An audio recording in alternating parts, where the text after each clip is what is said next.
Hello and welcome to From the South. I'm Alejandra Garcia from TeleSUR Studios in Havana, Cuba. We begin with the news. In Venezuela, the Supreme Court of Justice reiterated the summons to the former presidential candidates of the elections held on July 28th. The President of the Supreme Court of Justice, Carislia Rodriguez, emphasized that all the summoned persons have been notified. At the same time, she reminded the date and time when each candidate must appear before the court in order to file all the electoral instruments of legal relevance that are in possession of the political parties. Moreover, Rodriguez reiterated the importance of the attendance of all former candidates, while pointing out that failure to do so would entail the consequences set forth in the legal system in force.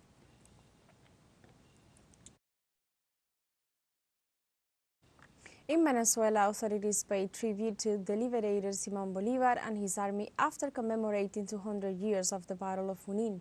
Different activities were held at the National Pantheon in Caracas, including a military parade made up by several leaders of the Bolivarian Armed Forces.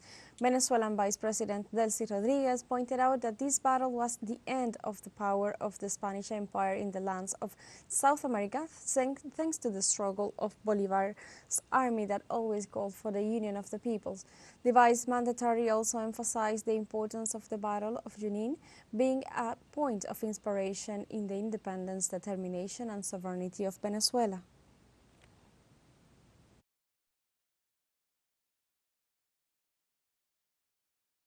This Tuesday, the Bolivarian National Armed Forces ratified its full support to President Nicolás Maduro after his re-election last July 28th. Defense Minister Vladimir Padrino López rejected the statement issued by María Corina Machado and former presidential candidate Edmundo González, in which they exhorted the armed forces to violate constitutional laws.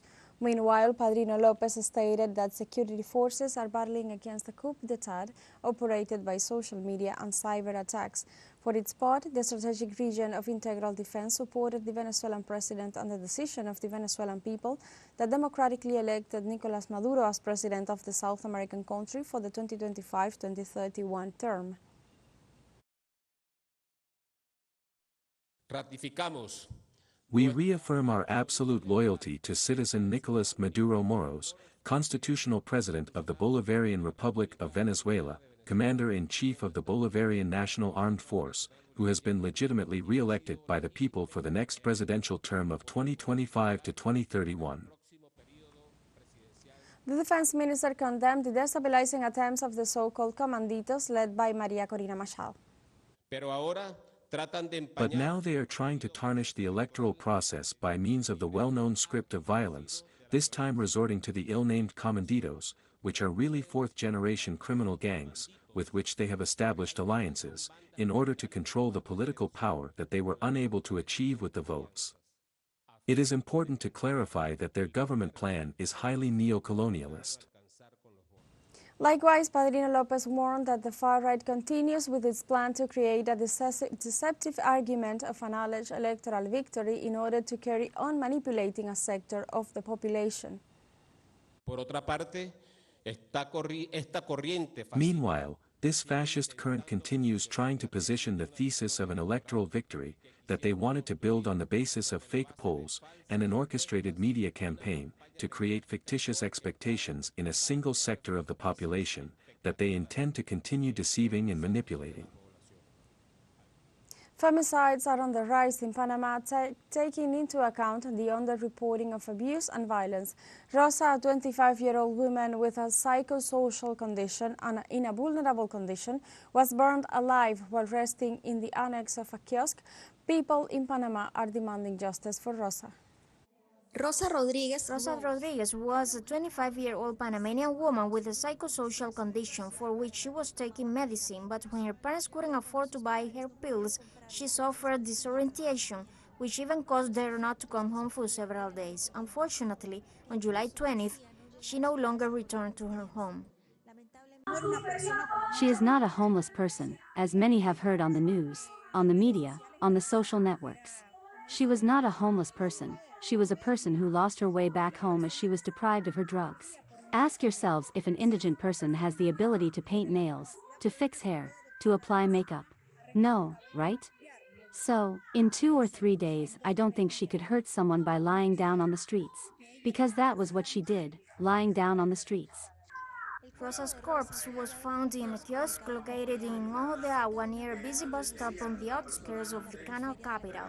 She was doused with gasoline and burned alive while resting at the edge of a market stall next to the bus stop. This case adds to the 9 femicides registered up to June this year, and it is part of a growing spiral of violence against women. We have a teaching role to play. We cannot continue to normalize behaviors that are openly signs that indicate acts of violence against women. We have to work on educational matters, even though regulations establish it, but we do not include in our schools this subject so that our young people learn from adolescence to recognize these signs. We continue to fight off and strive for the adequate and effective implementation of electronic bracelets, which is a later measure, but they can be useful to protect the lives of women. El Ministerio de la Mujer ha dicho The Women's Ministry stated to back Rosa's family while prosecutor's office is investigating the case. In addition, activists are demanding her case doesn't go unpunished, a common occurrence when victims are from the working class. They are further requesting the state to pursue and enforce mental health and women's protection laws and programs. Disability here in Panama is a taboo subject. People do not know the cost of medicines, of treatments, in the different conditions of the injustices that occur.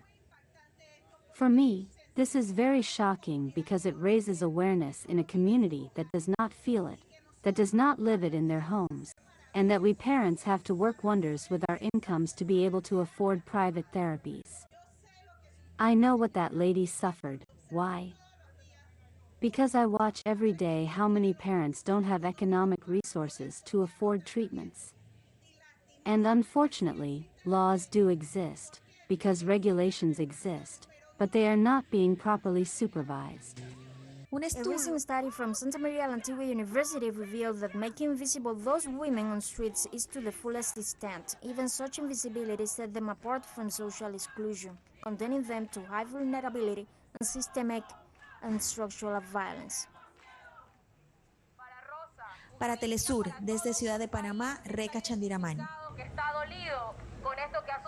We have come to the end of this news brief, but you can find these and many other stories on our website at telesurenglish.net and join us as well on social media, Facebook, X, Instagram, Telegram and TikTok.